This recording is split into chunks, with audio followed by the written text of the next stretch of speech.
Who's the quietest person you ever worked with who turned out to be completely terrifying? Post-body, there was this guy at the warehouse, Gary. Gary was beige. Beige clothes, beige personality, beige lunchbox that looked like it had survived the apocalypse, and then some. He moved like a ghost through the aisles, never made eye contact, and his voice was a monotone whisper that made you strain to hear him.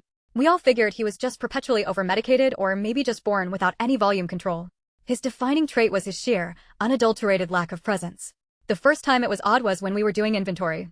A pallet of pound sacks of industrial salt tipped over, and Gary, who was right there, just stepped aside with this blank expression. We all scrambled, expecting him to do something. He just watched, hands empty, until we cleaned it up. Second time, the forklift operator, Tony, almost ran over his foot. Tony slammed on the brakes, yelled a string of curses, and Gary just blinked slowly, adjusted his glasses, and quietly asked if he could get a refill on his water. We all figured he was oblivious.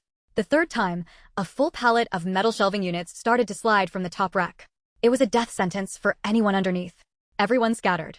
Except Gary. He was directly beneath it, looking at his shoes. The whole thing crashed down, and for a solid 10 seconds, there was just dust and screaming. Then, Gary stood up. Unscratched.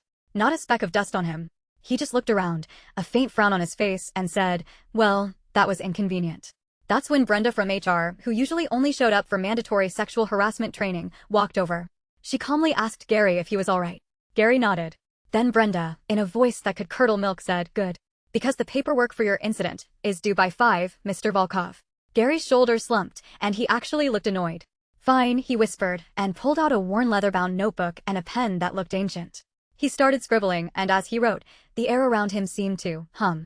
"I swear I saw the lights flicker." He finished, handed the notebook to Brenda, and she just nodded, a flicker of respect in her eyes. He was Gary no longer, but apparently, his probation period for something was over, and his real, terrifyingly efficient, paperwork-obsessed job was about to start.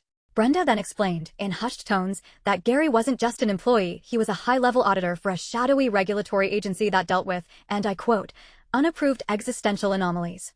The salt spill, he'd identified the anomalous crystalline structure and flagged it. The forklift Tony had narrowly avoided creating a temporal paradox by not hitting Gary, who was apparently a linchpin. The shelving unit, a minor dimensional breach, he'd contained by sheer force of will before it went critical. Gary just packed his beige lunchbox and walked out, disappearing into a nondescript sedan that idled at the curb.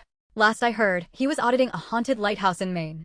The man wasn't quiet, he was just waiting for the right paperwork.